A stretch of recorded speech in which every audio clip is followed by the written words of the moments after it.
Les amis, j'espère que vous allez bien. On est aujourd'hui le dimanche 13 janvier, il est 9h32 et je vais vous partager mon retour d'expérience sur la plateforme Brix. Alors ça fait plusieurs mois que j'investis sur la plateforme et j'ai pris pas mal de temps pour faire cette vidéo parce que je voulais partager à la fois les points positifs que j'ai pu trouver et aussi les points négatifs que j'ai pu trouver. Donc c'est un avis global après 4 mois. Donc je vais tout d'abord commencer par les points positifs, ensuite les points négatifs. Et d'ailleurs, si vous voulez ajouter des informations que vous trouvez pertinentes au sujet de Brix, leurs points positifs, leurs points négatifs, n'hésitez pas à les rajouter directement dans les commentaires. Et comme ça permettra d'aiguiller un petit peu tout le monde. Donc, premier point positif. Ensuite, on fait les points négatifs. Le premier, c'est qu'on peut investir dès 10 euros. Donc ça, c'est plutôt bien. C'est-à-dire que même des personnes qui n'ont pas beaucoup d'argent, ils peuvent investir 10 euros dans des propriétés qui vont leur apporter une certaine rentabilité. Pourquoi? Parce que Brix, pour ceux qui ne savent pas, c'est vrai, je ne l'ai pas dit, mais je pense que les personnes qui tombent sur cette vidéo savent ce qu'est Brix. C'est une plateforme qui permet d'investir dans l'immobilier et de faire en sorte de participer à différents projets, que ce soit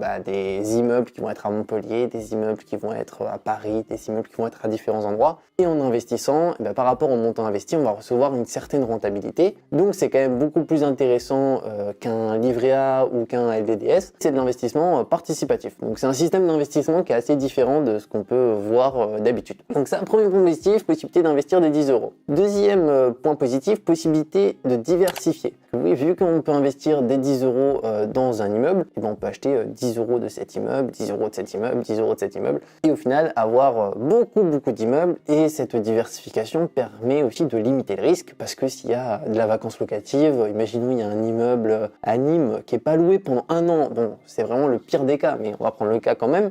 Imaginons pendant un an, il n'y a aucun locataire sur les 10 locataires qui est censé avoir dans l'immeuble. Et si on a mis que 10 euros dessus et qu'on a d'autres immeubles, au final, c'est pas très grave, ça va pas faire en sorte qu'on va recevoir 0 euros par rapport au montant investi. Même si je pense que la probabilité qu'il y ait personne dans un immeuble, c'est quand même assez rare. Ensuite, un autre point, c'est la possibilité de revendre ses Brix. Parce que lorsque j'avais fait les précédentes vidéos, il n'y avait pas encore cette fameuse marketplace qui permet de revendre. Et c'est quand même un point assez important, c'est que d'accord, c'est bien beau d'investir, mais si on ne peut pas récupérer finalement le montant qu'on a investi, ça vaut vraiment pas le coup. Et au niveau de la marketplace, franchement, elle marche très bien parce que j'ai déjà revendu une partie de mes Brix, je vais vous montrer juste après, et ça se revend à une vitesse assez folle, c'est-à-dire qu'en 5, 6, 7 minutes, tout est revendu. Donc moi j'ai revendu à peu près entre 500 et 1000 euros, vous allez voir à peu près, parce qu'au total sur la plateforme j'ai investi plus de 3000 euros, mais on va voir que j'ai une vente qui a été annulée. Alors je vais vous montrer sur mon ordinateur, je vais juste faire le partage d'écran, démarrer l'enregistrement. Alors là normalement vous voyez mon écran et en fait il y a quelques jours, donc il y a 12 jours, le 1er février, j'avais investi dans un co-living. Alors j'avais mis beaucoup d'argent, j'avais mis 1000 euros dessus parce que vraiment il y avait une super rentabilité. Et au final j'ai été remboursé de ces 1000 euros parce que il y a eu un courrier de la part de la mairie de Montpellier qui les a informés qu'ils préemptaient le bien. Donc j'imagine c'est qu'ils ont le choix avant de vendre l'immeuble chez le notaire, la mairie, de choisir d'acheter ou non. Et donc du coup, forcément, ça déjà j'ai été remboursé des 1000 euros instantanément juste après que j'ai reçu ce mail. Mais en tout cas, ça c'est un point positif, c'est la possibilité de revendre ses Brix qu'il n'y avait pas avant. Donc c'était en construction, la marketplace. Et ça marche très bien. Et pour information, on peut revendre plus 10% du prix auquel on a acheté. Donc on va prendre un cas simple, j'ai acheté 100 euros de Brix. Et je peux revendre 110 euros au maximum et pas plus parce qu'en soi la valeur de l'immeuble elle n'a pas forcément bougé quoi. Donc si on achète, imaginons un immeuble à un certain prix, si on revend plus 10, c'est vraiment quelqu'un est intéressé dessus, mais la réalité c'est que l'immeuble il n'a pas forcément pris toujours plus 10%, c'est pour ça que c'est plafonné, on ne peut pas mettre tiens j'ai acheté 100 euros, je revends 140. Non, ça c'est pas possible.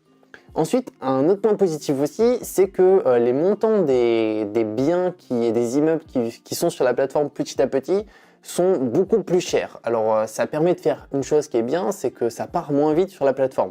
Tandis qu'avant, souvent c'était des appartements comme le co-living qui m'a été remboursé, il me semble qu'il coûtait 140 000, 150 000 euros. Donc on a été, comme on peut le voir sur mon ordinateur, que 184 à investir dessus. Alors qu'il y a je sais pas combien de personnes inscrites sur Brix. Et donc du coup, franchement, il fallait être réactif. Moi, j'avais la fibre, donc j'étais avec mon ordinateur à 12h30 pile pour acheter, parce que sinon, c'était mort, quoi. Donc aujourd'hui, vu que c'est des montants un peu plus importants, l'avantage, c'est que ça part moins vite, donc ça permet à plus de personnes d'investir. Donc ça, je trouve que c'est plutôt bien. Maintenant, les points négatifs. Alors, il y a un point négatif que de base, il n'était pas censé avoir et finalement qu'il y a sur la plateforme, c'est que sur la marketplace, lorsqu'on vend, on n'a aucun frais. C'est-à-dire que si moi, demain, j'achète 100 € et je vends du coup 10% au-dessus, donc je vends 110, quelqu'un achète, bah j'ai bien 110. Par contre, pour la personne qui achète, elle aura 3% de frais à l'achat sur la marketplace. Alors, il n'y a pas de frais à l'achat sur le marché primaire, on va dire, sur le marché des nouveaux immeubles qui viennent de sortir et qui sont à la vente. Mais par contre, sur le marché secondaire, un investisseur qui souhaite acheter, mais il va avoir 3% de frais. Donc, imaginons, au lieu d'acheter 110, ce que je lui ai vendu, il ne va pas acheter 110, il va acheter 110 plus 3%. Donc ça, c'est quand même un point négatif parce que de base, il n'était pas censé avoir ce frais directement à l'achat pour les investisseurs sur la marketplace. Donc ça, il faut le noter et effectivement, du coup, je trouve que c'est quand même plus intéressant d'acheter sur le marché primaire parce que là, on va se taper ces 3% de frais et potentiellement plus les 10% de l'investisseur précédent qui vend, qui sont peut-être pas forcément justifiés. Parce que moi, au bout de 3 mois, j'ai vendu à plus 10%, alors qu'en réalité, en 3 mois, l'immeuble, il n'a pas pris plus 10%, c'est impossible. Donc, par contre, la personne qui a acheté, du coup, elle a acheté à ce prix-là. L'avantage pour elle, c'est qu'elle n'a pas à attendre 3 mois pour recevoir ses premiers loyers. Mais bon, payer plus 10% pour recevoir directement ses premiers loyers, moi, je trouve ça quand même cher. Donc, moi, dans mon cas, en tant que vendeur, je trouve ça bien, mais en tant qu'acheteur, c'est pas l'idéal, donc n'hésitez pas à me partager ce que vous en pensez, si pour vous ça vous dérange de payer plus 10% et au-delà de ça, plus les 3%, donc plus 13%, potentiellement avec quelqu'un qui a vendu et qui avait acheté juste il y a 3 mois et qui revend dès qu'il est propriétaire. Ensuite, un autre point négatif qu'on peut dire aussi, c'est que malgré que les prix des biens soient de plus en plus élevés, ça part quand même toujours aussi vite. Et le truc, c'est que vu que c'est des biens, souvent, il y a 1 million à financer, 1,5 million, voire 2 millions. On peut aller sur mon ordinateur, regardez. Alors là, on est sur mes valeurs. Alors on peut voir qu'il me reste 1 800 €. D'ailleurs, il y en a un que j'ai beaucoup, l'immeuble Joffre-Rudel. Donc lui, il me semble que la signature chez le notaire n'a pas été encore réalisée. Mais je pense que je vendrai une petite partie parce que pour l'instant, je suis trop focus sur cet immeuble, enfin trop concentré dessus. Et si malheureusement il y a beaucoup de vacances sur celui-ci, je préfère diversifier dans d'autres immeubles.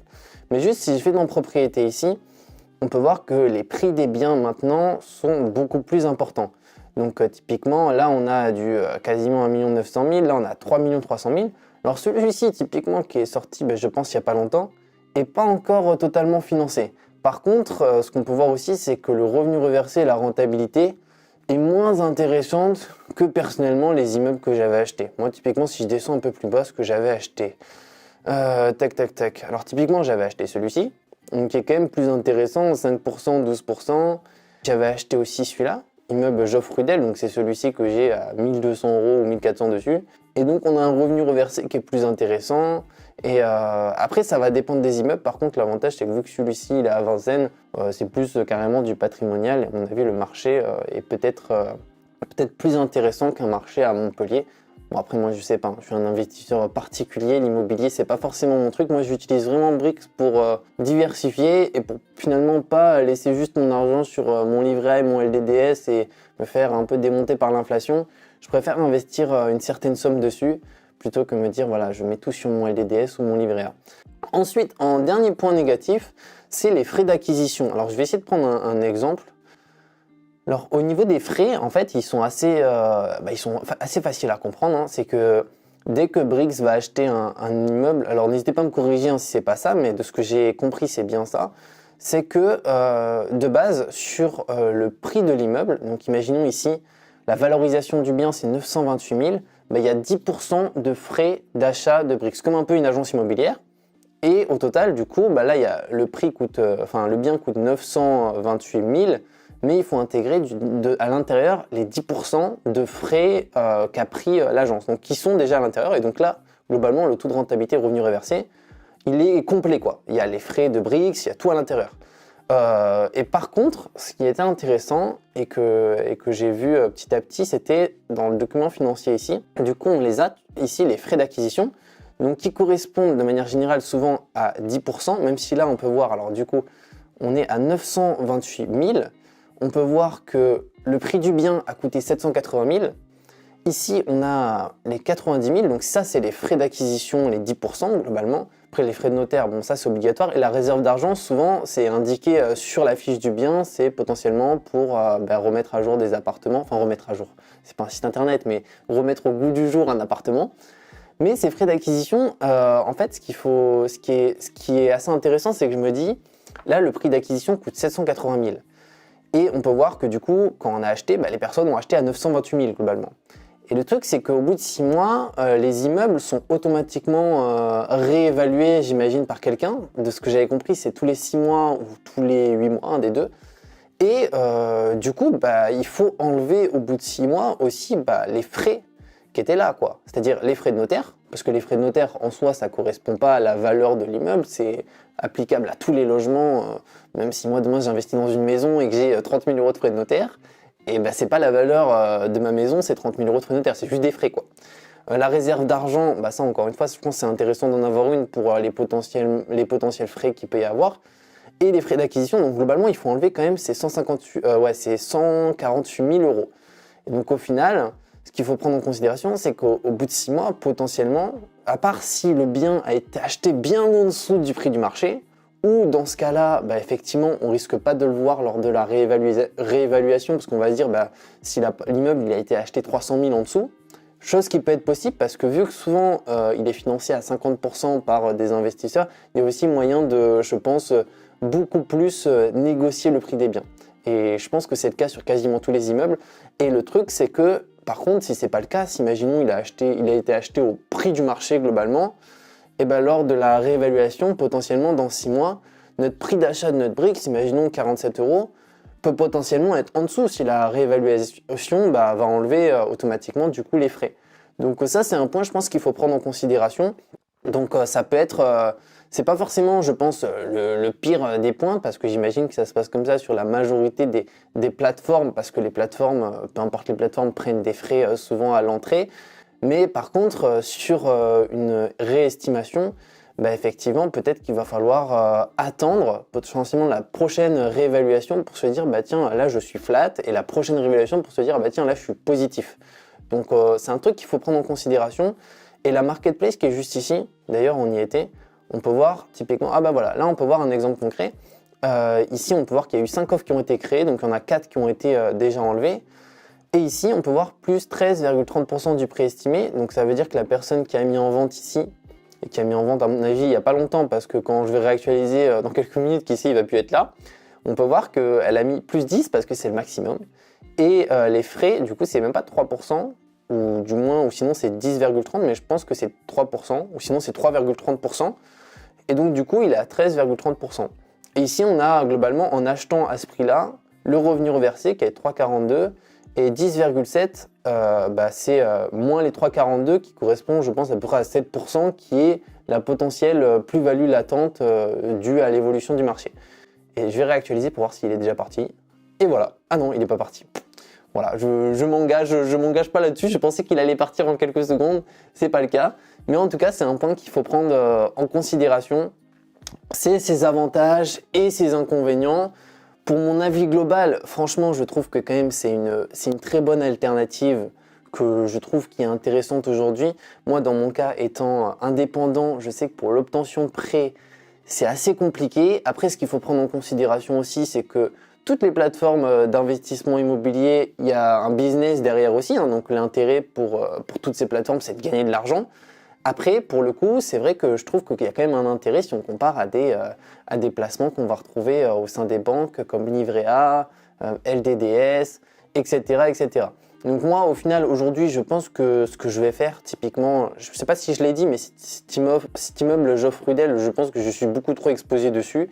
Donc dès que j'aurai la possibilité de revendre, alors là, c'est pas encore le cas parce qu'il me semble que ça n'a pas été encore signé, mais je revendrai une partie et ensuite j'investirai petit à petit uniquement dans les biens qui m'intéressent. Parce que typiquement, celui-ci, il ne m'intéresse pas du tout.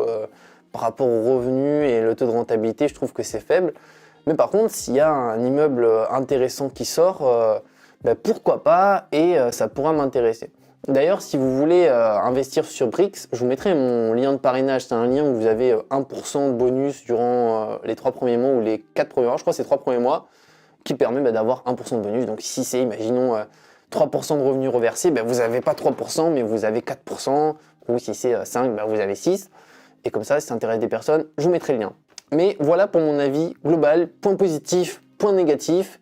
J'espère que ça vous a plu les amis, n'hésitez pas vous aussi à partager votre avis dans les commentaires parce que je pense qu'il y a pas mal de personnes qui investissent sur Brix parce que vu à la vitesse où partent les biens, je pense qu'il y en a certainement beaucoup d'entre vous ou beaucoup de personnes qui vont tomber sur cette vidéo qui investissent sur Brix.